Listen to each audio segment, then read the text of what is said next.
Welcome to the party. I'm Sam Ekstrom of Locked On Sports Minnesota. The Minnesota Vikings schedule has fully leaked. We're going to break it down on today's party. I'm Luke Braun of Locked On Vikings, and I'm going to show up to camp finally understanding the playbook. Luke Inman on Twitter at Luke_Spinman. I know Sam is pumped. He can now finally book his Thunder Down Under tickets in beautiful Las Vegas. Hey, my name is Arif Hassan with Pro Football Network. Excited not to have to care about my travel schedule. All 17 games broken down on today's Minnesota football party. Locked On Sports Minnesota podcast. It's endless Minnesota Vikings talk with the diverse voices of your local experts. It's time for the Minnesota football party. It's your guys hanging out talking next level Vikings football. So join in with Pro Football Network's Arif Hassan, Locked On Vikings Luke Braun, Superior Sports Talk's Luke Inman, and Vikings insider Sam Ekstrom, plus the biggest names in Minnesota football for the Minnesota football party. And it starts now.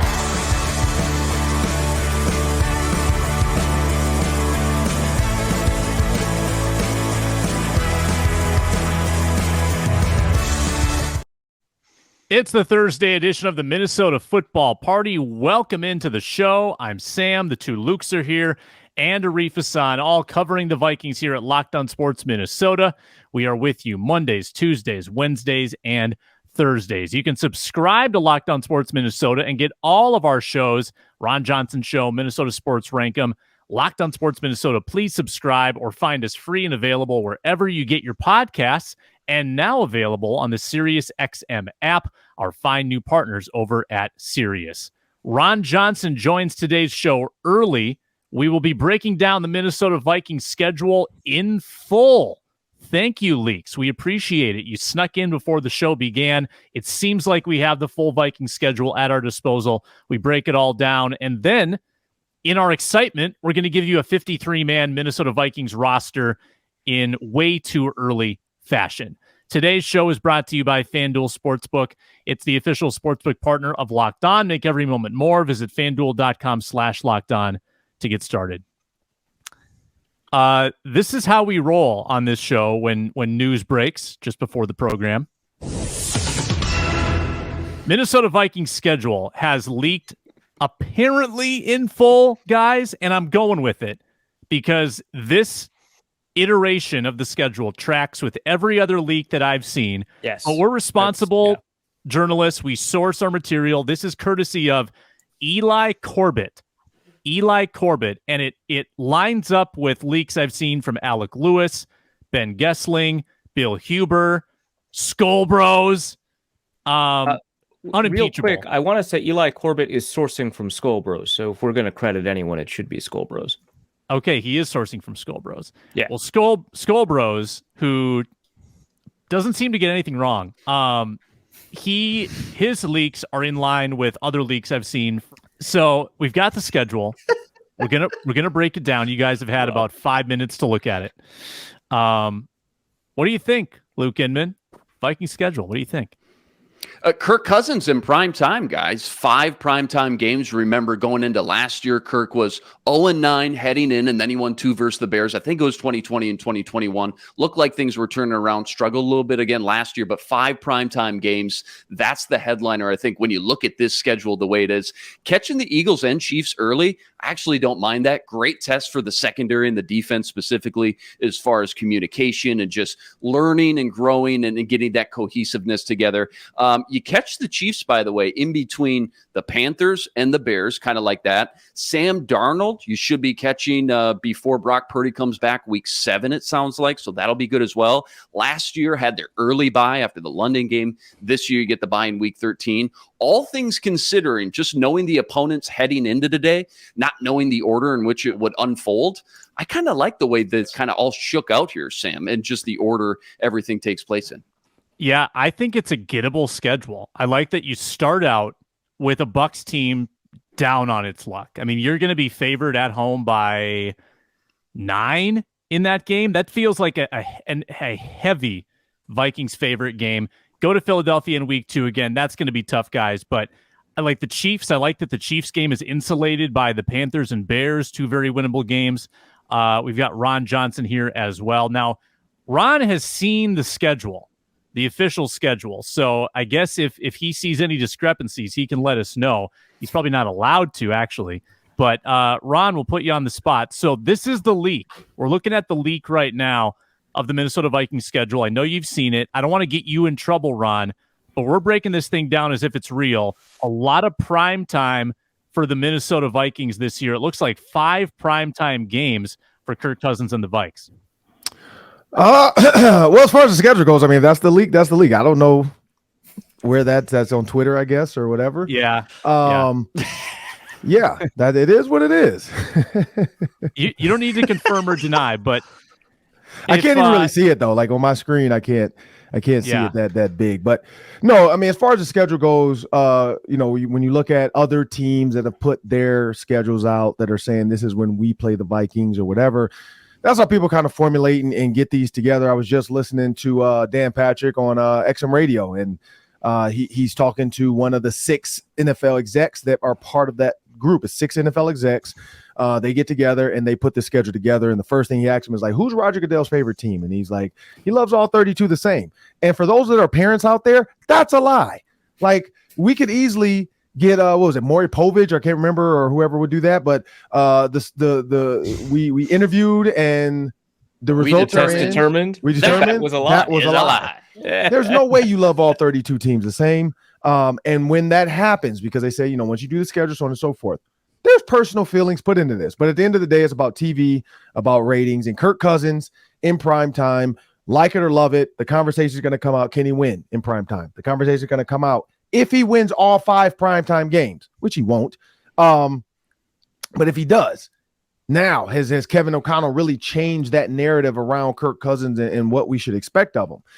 So I think there's a lot that goes into it. But again, Kevin O'Connell has created an offense and a team that's desirable. It's not about the defense. It's about the offense. The offense sells tickets. The defense wins Super Bowls. And so if you want to sell tickets, you want to put Justin Jefferson and Jordan Addison and Kirk Cousins and TJ Hawkinson on primetime TV. And that's the reason. Also, towards the end of the year, there's some flex opportunities. There's some to be determined opportunities as well within the schedule. So my guess is those probably, if the Vikings go, and in my opinion, I think they probably have a chance to go 8-4 in the first 12 games. If that happens, you're going to see the Vikings flex to prime time a little bit more down the stretch because they're going to, and that's if they are a good offense. But yeah, I mean, as far as the schedule goes, I think, Patrick Mahomes, Kirk Cousins, the Eagles, those are the Bills. Those are the teams that they're going to want to put on prime time. Why? Just because they're offenses.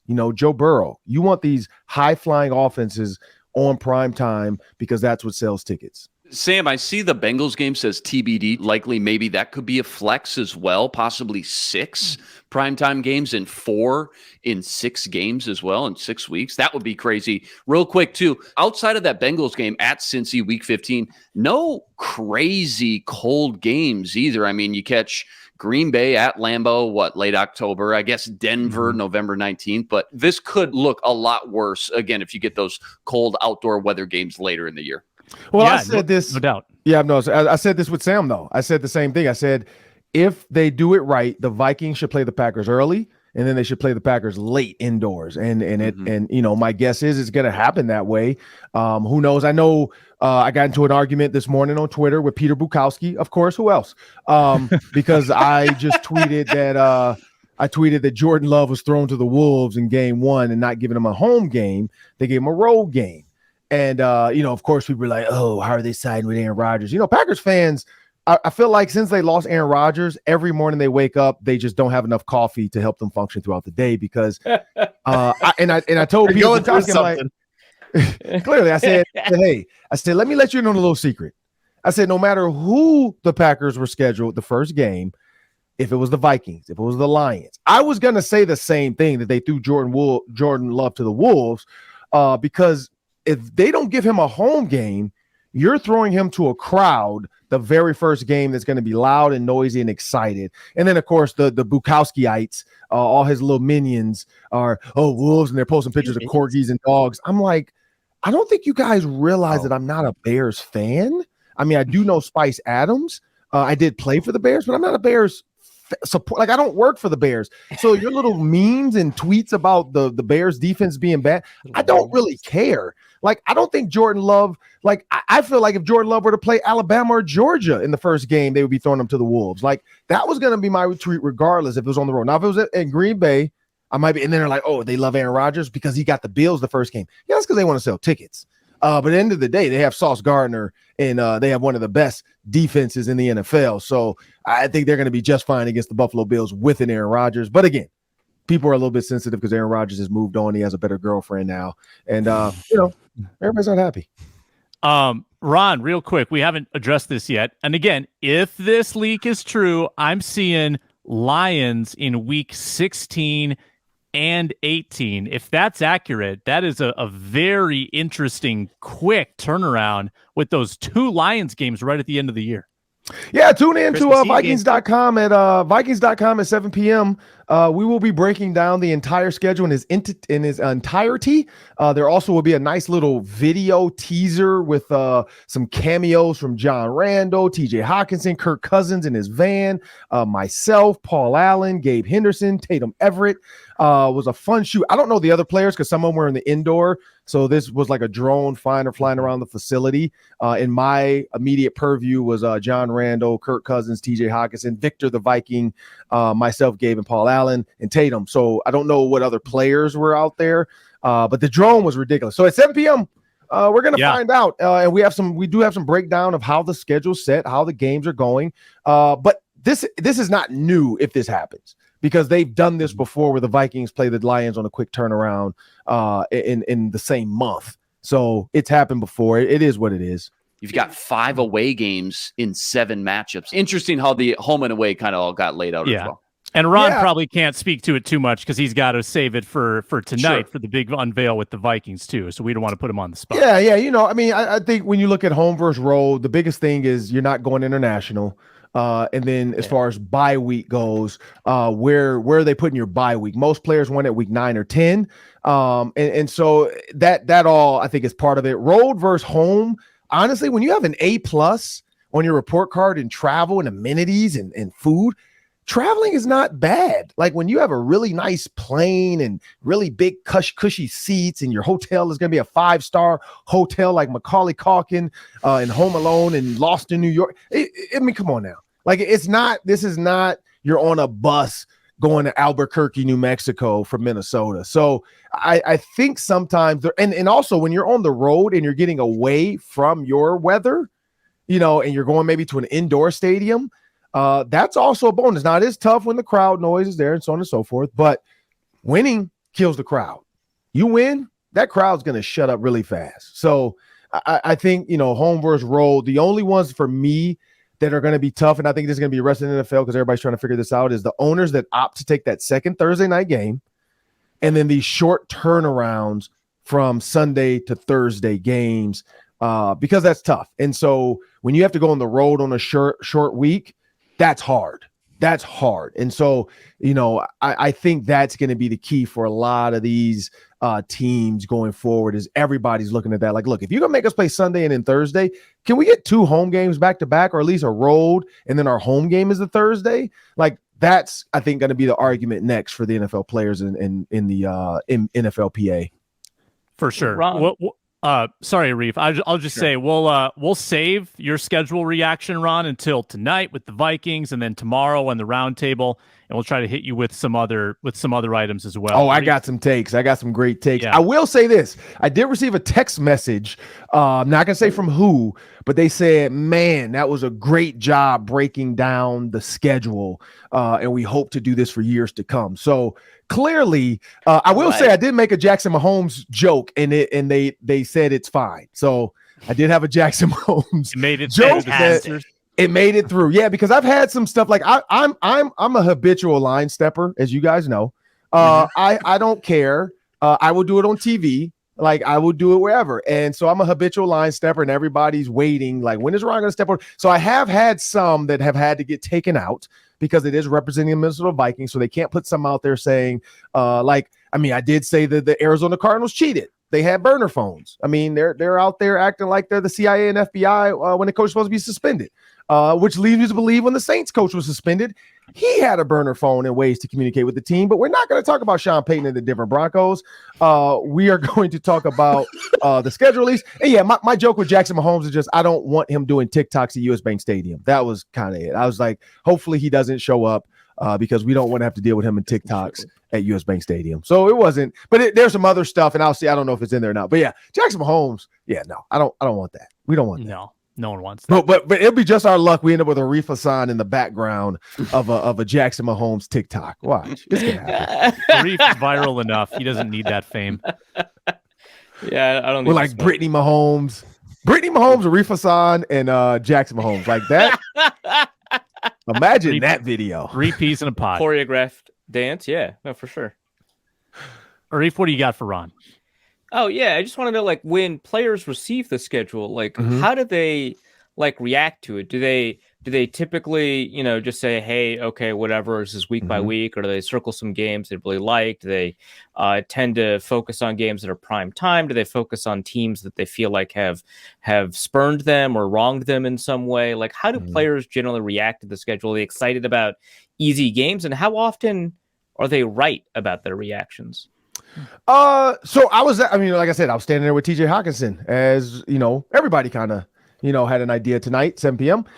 So when you look at like guys like that, like TJ Hawkinson, it's when do I play the Lions? How is that set up? When you look at older guys, it's when is my bye week? Because my body, like when can I tell the wife, hey, we can have a little mini 3-day vacation? For the families that travel, it's like, well, what games are on the schedule that we can travel to as a family? Like, guys, look at that. Like, are we playing in Miami? Are we playing in LA? Because the Chargers in LA, like, that's a nice venue. That's a nice area. Vegas. When are we going to Vegas? What's going on? Like, how quick can I get to Vegas? How long can I stay? What do we have that next week? Like, a lot of guys do that. Now, they don't do it vocally because a coach doesn't like. To a coach, you're supposed to worry about playing one team at a time. But to a family and people that have tickets and people that want to come to town, Christmas, are we playing on Christmas? Are we playing on New Year's Eve? Are we playing on Thanksgiving? All of that stuff matters. And I think, a lot of players and people, when you look at the holiday this year, Sunday and Sunday being New Year's Eve and Christmas Eve, everybody's kind of like hoping, like, are we home for the holiday? And that's the other part of it. Luke Braun, what do you have for Ron? I think we skipped you. So one of the things that I always look for when the schedule comes out is like, what's the worst like road trip, right? You got, Green Bay, then Atlanta. That's not too far, but the furthest west they go the whole year is Vegas, and then they have to flip back towards Cincinnati. So that's a lot of time zone shifting. I think about like the London game last year and all of the sleep science stuff that they did with managing that time zone shifting. But is that something we talk too much about? Is that big of a deal to go from kind of, West Coast time all the way to East Coast time, back-to-back weeks? Well, if you're a fan of PJ Fleck and circadian rhythms, it can be and it can't be. Like, I've been on a road trip with the Gophers as a sideline reporter for one of their TV games, and PJ Fleck kept the team on Central Time, even though we were in the Eastern time zone. And so I'm guessing a lot of coaches do that, knowing they have to flip flop. And so, and we did that as the Baltimore Ravens. When we went, we there was a hurricane and a monsoon coming like to Baltimore, to the East Coast, and it did flood. And so we left early. We left and we spent the entire week in San Diego getting ready to play the Chargers just before they were LA. And when we got there, we stayed on East Coast time because they're like, look, even though we're going to be in LA for a week, we don't want you guys having your bodies off. So when we get back, you got to figure it out again. So it literally was the worst because we had, 7 a.m. wake up call on the East. That's 4 a.m. on the West. So we were getting woken up at 4 a.m. to go downstairs and have meetings. We were going down to have breakfast, which guys are like, are you kidding me right now? But we were doing it. Like, we were trying to keep our bodies on East Coast time for that week because they didn't want us to get thrown off. We would be done with the greatest, though, if we would be done with practice, by, noon. Because they're like, look, 3:00 on the East, but we want to keep you guys. So noon, we were done. So then we'd be in our rooms. We can go walking around and eat, blah, blah. But then the bad part comes. Bedtime is 10 p.m. on the East. So that means we're going to bed at 7 p.m. on the West. And that was the hardest. We did have, I'm not going to lie, I'm not going to say names, but we did have guys get in trouble. We did have guys break curfew and take cabs all the way from San Diego to LA just to meet up with a young lady. So we did have a lot of issues like that. We had guys showing up to practice in a taxi cab because they missed the bus because they were partying the night before. So yeah, but Brian Billick did the best he could. I don't remember if we won that game against San Diego or not, but I do know coaches do take that into account. They try to keep their body clocks when they know they're going to have, maybe back-to-back road trips or across the country, like you said, going from West Coast to East Coast time zones. There are coaches that do that. So I don't know if it matters too much, especially with these new sleep number, campaigns they're putting together for players and getting all these, they take their pillows with them now. I mean, there's all kinds of science behind this stuff. Ron, just staying in the same realm, Vikings right out the gate play 2 games in 4 days. Bucks September 10th, Eagles on Thursday night. What's that kind of turnaround like for a player? And if you're going to have to do that quick turnaround, is it nice to have it right out the gate like this in weeks 1 and 2? Well, I know the Bucks talked about their first game. I don't know if the Eagles have talked about their second game. That's allegedly. But again, that's the whole NFL. The whole NFL, that's why players don't want Thursday night football. But Jeff Bezos has a lot of money. And when Jeff Bezos is willing to put Thursday night football on his channel for Amazon Prime, the NFL is going to listen. They're like, dude, this dude's got like billions on top of billions on top of billions. So if he's willing to give us X amount, because we haven't even really seen the true number for Amazon Prime and the streams and how many people have like new subscribers to the app, new football fans to the app. But my guess is, who cares? Like they're like, look, do it. But no, again, that Thursday night, that Sunday to Thursday night, to me, I think the NFL has to come up with a better plan, whether it's you are going to have back-to-back home games if we do this to you. If your owner opts to have a second game, maybe you get another bye thrown in there and make it a 19-week season. I don't know. Like maybe they need to have an additional bye for Thursday night football players. So meaning you play Sunday, then you have a bye week to turn around and play that Thursday to then, but then you have to play that. No, because that Thursday would be that week. Yeah. So then you play a Thursday and then you move on to the very next Sunday the next week. So yeah, I mean, maybe that's the next wave of it. You get, because the preseason, you could start to eat away at that. You can take that out. You can move out in one more game and just make it a 2 preseason game and make it a 19-week NFL season with 2 byes. And maybe that takes into account these Thursday night football games. All right, that was the unofficial schedule discussion. The official schedule breakdown with Ron Johnson is tonight, Vikings.com. You can also hear him with Reggie Wilson, Luke Ginneman, and myself on Friday morning's Roundtable, where we will get even deeper into this Minnesota Vikings schedule. We'll also talk Vikings rookie camp with you, Ron, tomorrow as the Vikings rookies are taking the field. Thanks a lot for your time, Ron. I know you got a busy day, and we'll watch you on Vikings.com tonight, all right? No, thank you. Appreciate how you guys have a good one. And to all the Packers fans out there, it's going to be okay. It's going to be okay. Yeah, you're right. But for Peter Bukowski, it's going to be okay. Jordan Love will give you guys enough content for the year. Don't worry about it. He won't take ayahuasca, but he will.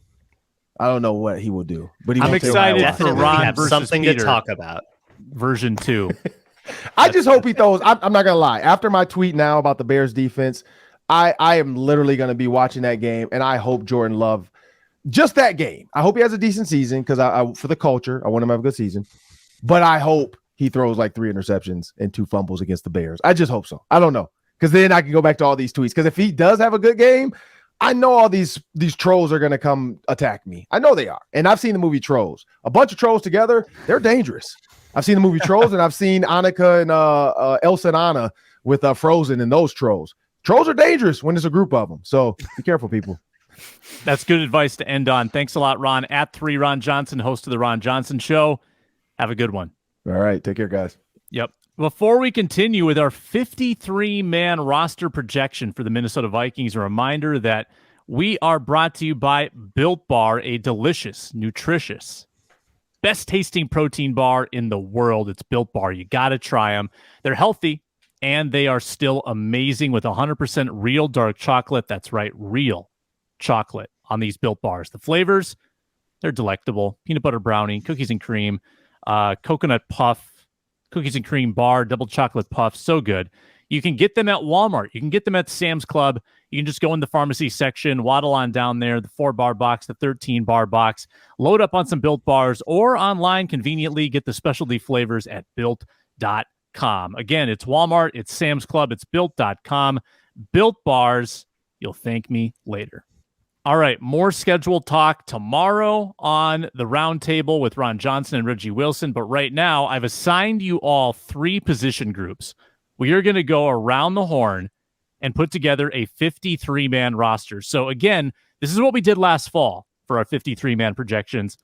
If Luke is going to keep 4 quarterbacks, God bless him, then we have to account for that. We have to rob somebody of a spot somewhere else. So we do have to be consistent with our 53 players. I have given Luke Inman the quarterbacks, the guards and centers, and the linebackers.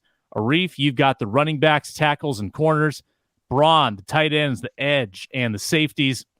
I've given myself the wide receivers, interior D-line, and special teams. So let's start with the big one. Luke Inman, quarterbacks.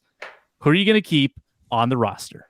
Sam, I feel like you're mad at me or something. Quarterbacks, that's kind of an easy one. Interior line and linebackers, did I do something wrong? Did I not pay you back for golf last week or what?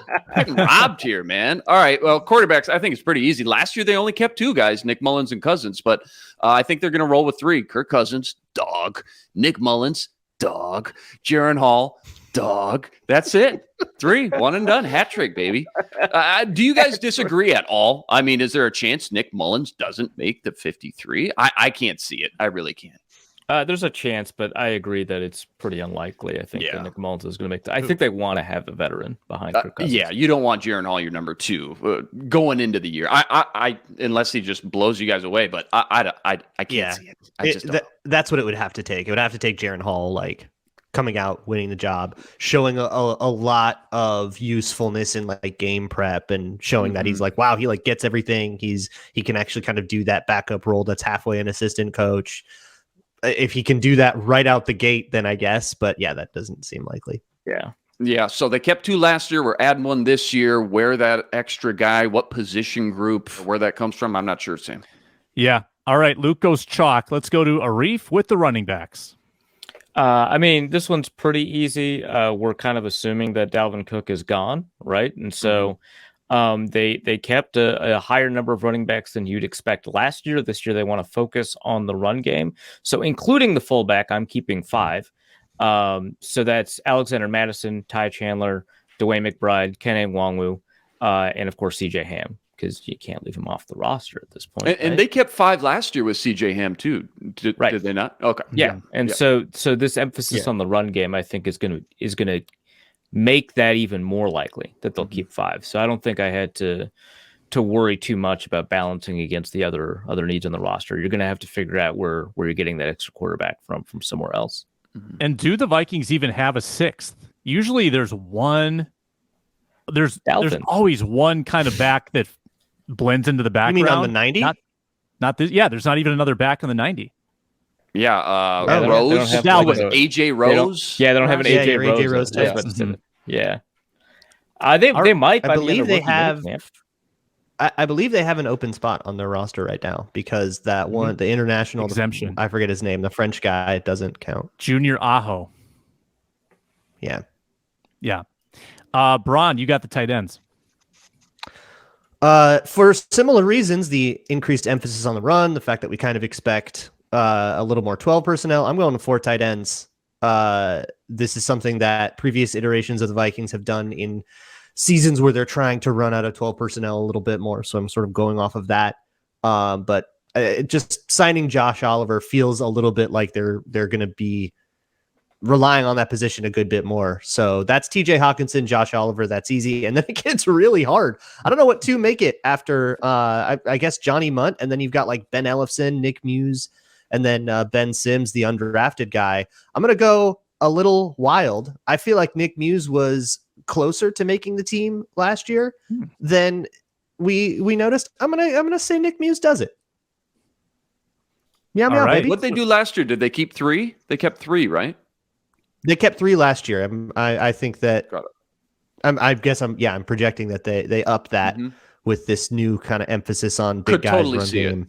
Shanahan I stuff. could totally We're see gonna have to be pretty aggressive about, because now we're +2 versus Yeah, now we're last year, right? +2 here. We'll just leave it to Arif when he does tackles. We'll just make Arif have 3 tackles. That's rough. Wide receiver, I've got 6. I think that's a pretty normal number. That's what they had last year, right? It is. Yep. I've got Jefferson. I've got Osborne. I've got Addison. I've got Naylor. And then it gets tricky. I don't think Rager's going to be on the team.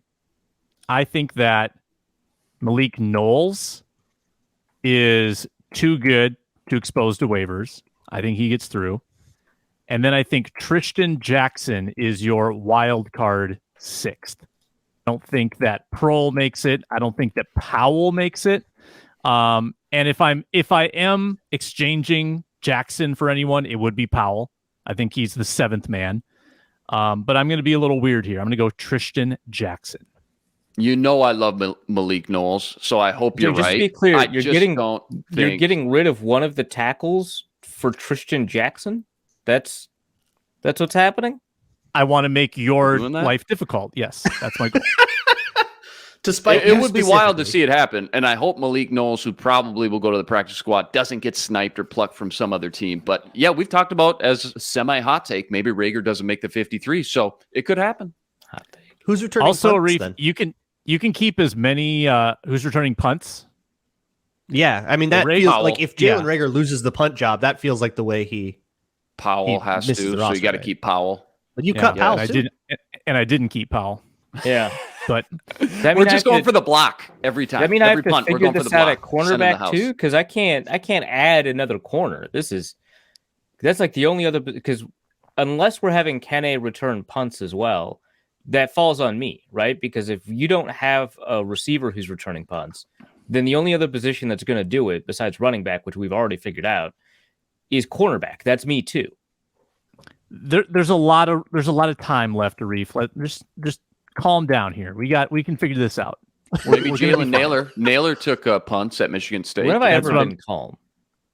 Could be Naylor if he can catch him. Naylor Jeff. at Michigan State returned It was a return. 8 punts. Let's go. We're fine. We're fine. All right, there it is. Golden. Jalen Naylor beats Jalen Rager at the punt return competition, knocking Rager off the roster. All right. Lock it in. Guards and centers. Guards and Cool. centers. Luke Inman. Guards and centers. Woohoo! They kept what? 10 offensive linemen last year, 5 interior. Got your 3 starters: Ezra, Bradbury, Ed Ingram.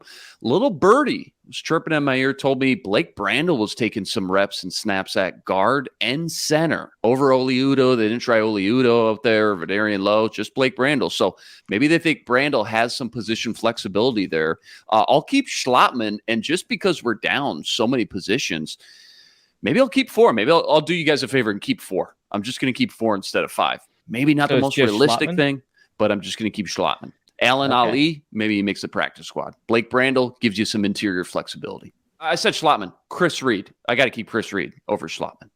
Okay. Over Schlottman. Correct. Okay.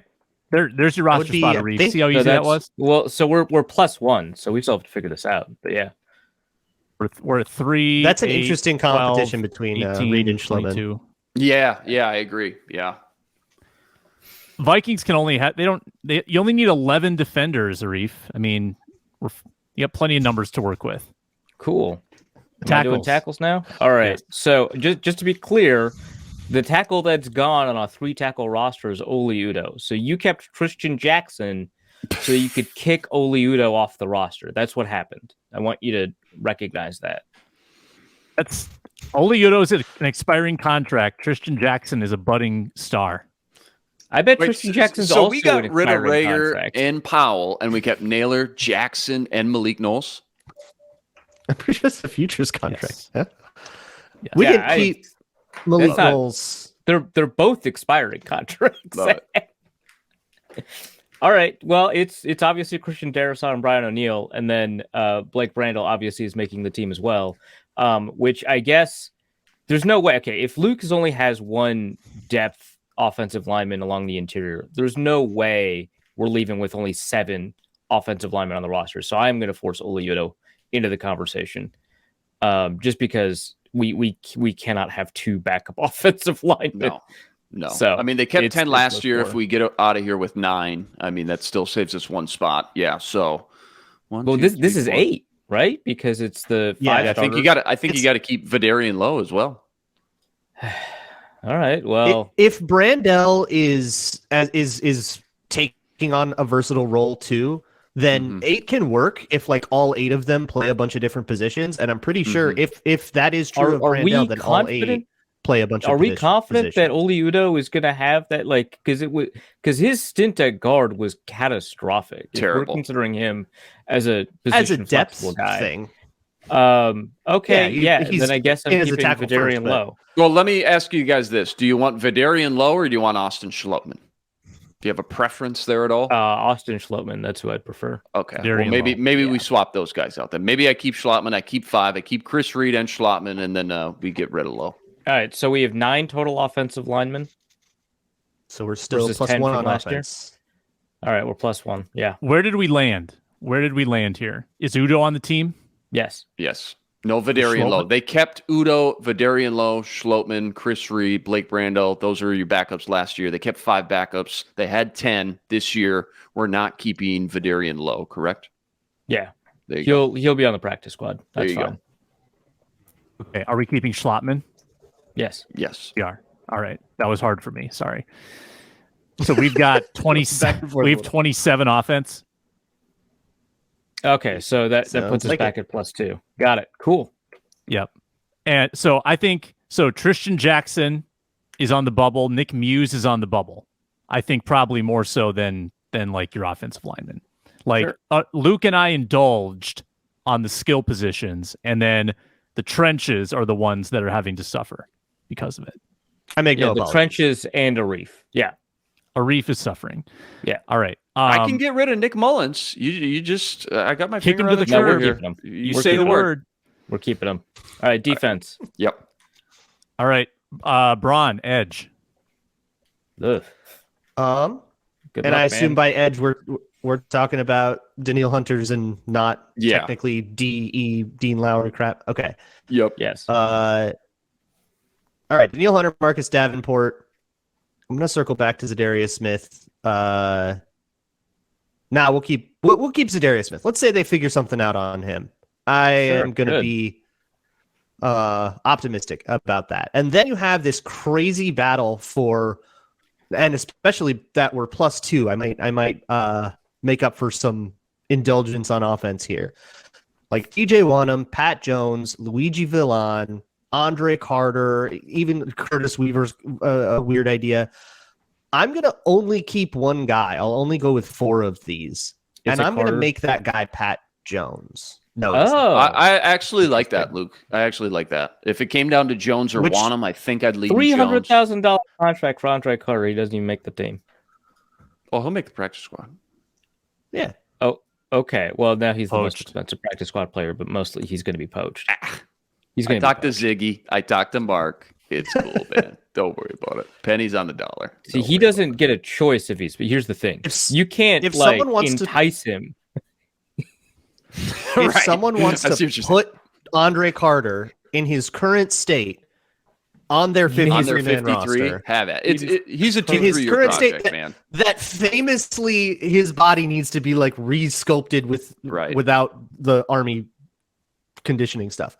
Right. If somebody wants to put that dude on their active roster before that work is done, by all means. I mean, it sounds like the Vikings were willing to do that with a $300,000 contract because that's what they needed in order to. They didn't offer it out of nowhere. They had to compete with other teams. Yeah, that's economics of the market, not like this reminds me of like Courtney Davis. That's just the way that the bidding went. And the economics of the market dictate that teams find players that they like and sign them. That is how the function of the market works. Are they going to suddenly not like this guy at the end of camp? In like 20 players every year get claimed. Why wouldn't it be the top undrafted free agent? Well, if teams liked him that much, they would have spent a draft pick on him. This $340,000 is, I think, like half of what he would actually make if he made the team. Like that as a sunk cost is very little. And teams cut late draft picks all the time, which is way more expensive, way more likely to get poached because that's somebody you probably had to take or another team would have actually spent a pick on him. Yeah, I feel like looking at this 340K I'm going to start signing bonus tracking the top 3 undrafted free agents from the consensus board every year and see kind of what happens to them because I'm curious about that. That would be interesting. Well, the Vikings have like interesting. 2 of the 3. I think the understanding of Andre Carter is that he's not ready to be on an active roster right now, unless he just like totally shows that at camp and like legit makes the team. Like, sure, go for it. But the understanding is that he needs a year in a weight room, and I think the $300,000 signing bonus is kind of say, hey, make it our weight room.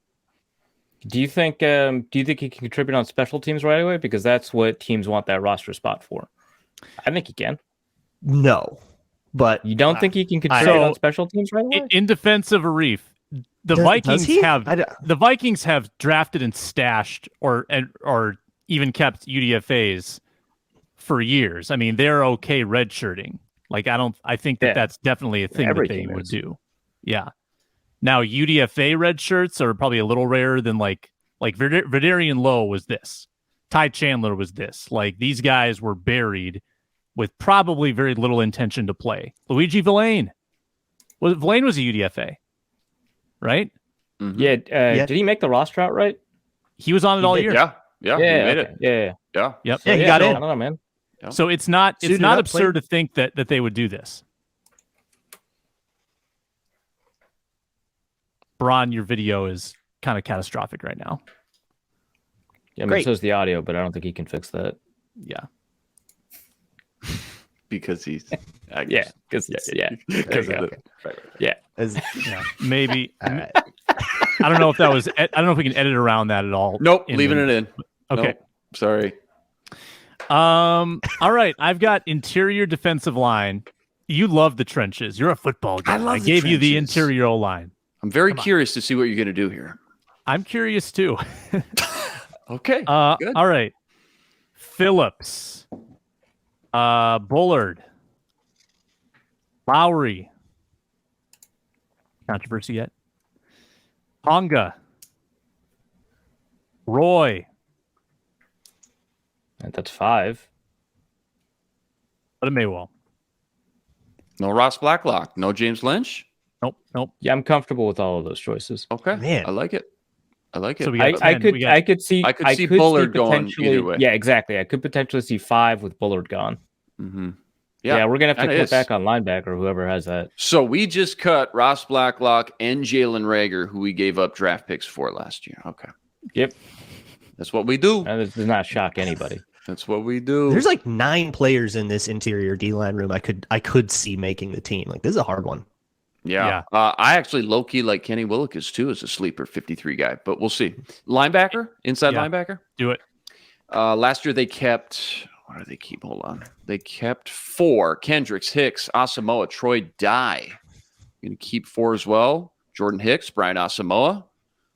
Ivan Pace is going to make the team. And then it's either Troy Dye or Troy Reeder. I'm going to go with Troy Reeder. Troy Dye's played less than 300 snaps. Troy Reeder, neither of them are great, but at least Troy Reeder has logged almost 1,800 snaps. Let me go with Reeder over Troy Dye. Yeah, I also don't think Dye is that good of a special teamer. Is Dye actually 225 pounds? Seems smaller. I think it's because he doesn't wear gloves. Yeah, he was born to be a long snapper. Yeah. Man, 225 pounds, 6'3" linebacker. Holy smokes. All right. Corners, Arif. All right. This was kind of tough because I didn't know if I wanted 5 or 6, but I think I have to be at 5 at this point, given the roster dynamics that we've discussed so far. So it's really obvious then who the top 4 are: Byron Murphy, Andrew Booth Jr., Mekhi Blackman. I keep on getting that wrong. Caleb Evans. And then the 5th one, I want to be Jawan Williams. We still don't have a punt returner, I don't think. And if we did, actually, I don't know what Kalen Barnes's punt return history is, but that is kind of an assumption I was working with when I was trying to figure out if I wanted a 6th guy. I'll take a quick. I look think at it. Naylor's our punt returner at this point. I think we've committed. Okay. Then yeah, What about I'll just keep Tristan? those 5. Yeah. How about him? What about him?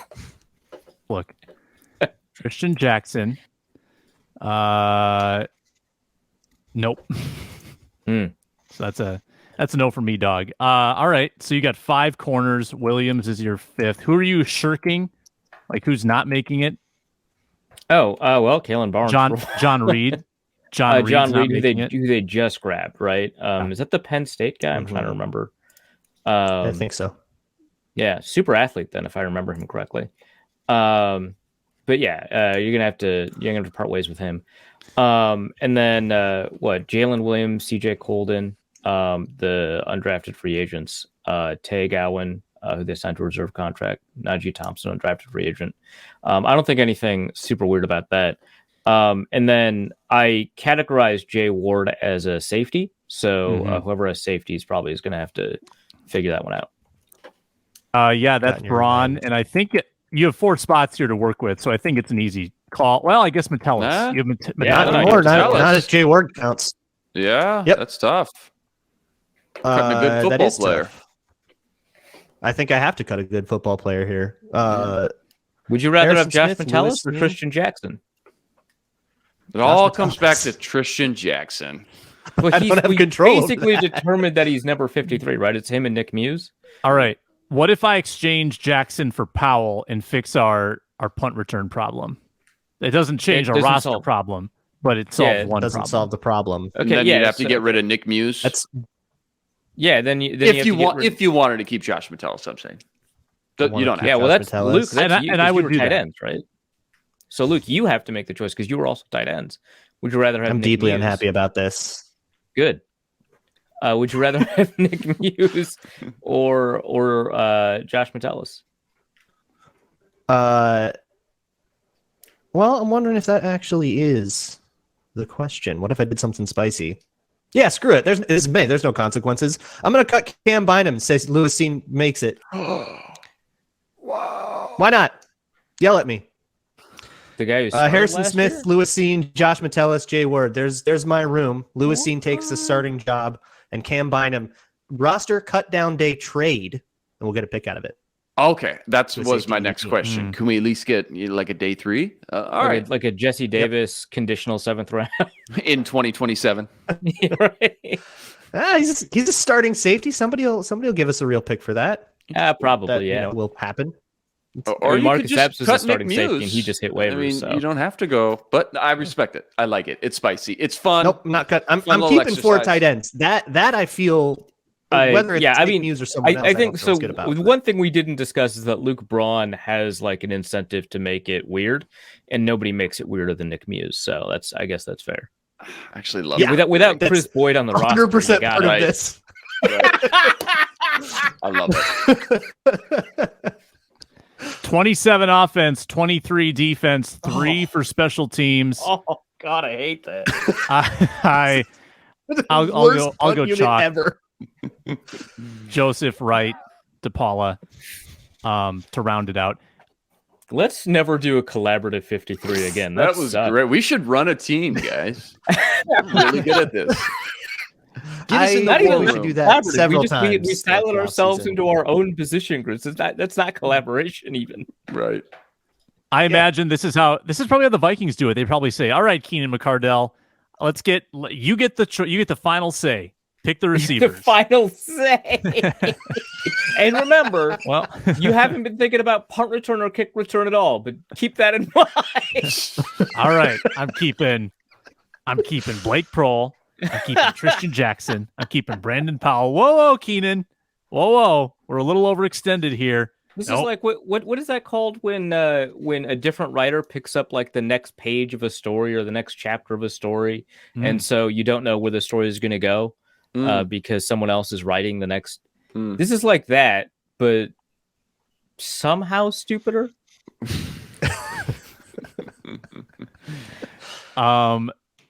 We'll hold this in the archives for a rainy Great. day, and we'll Fantastic. break it out when we do our next collaborative 53. Oh God! Like when the actual 53 happens, we'll see just how bad we did here. Yeah, yeah. Sam, you do have to put an asterisk by this show, and you got to make this clip so we can watch it on cut down day and see just how far off we were.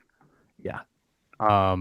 We'll do this again pre-training camp, and we'll see how we feel. Yeah, or all maybe the new mid-training information camp. we'll have then. Yeah. Mid-training camp, we will do this again. Yeah. He's Luke Inman. He's Luke Braun. He's Arif Hassan. It's the Minnesota Football Party. Schedule talk tomorrow on the roundtable, and then Arif and Luke back on Monday for more Vikings talk. Maybe some quotes coming out from rookie camp tomorrow as well. Subscribe on YouTube. Find us wherever you get your podcasts. And thank you so much for watching this reckless Minnesota Football Party today. Until Monday. So long.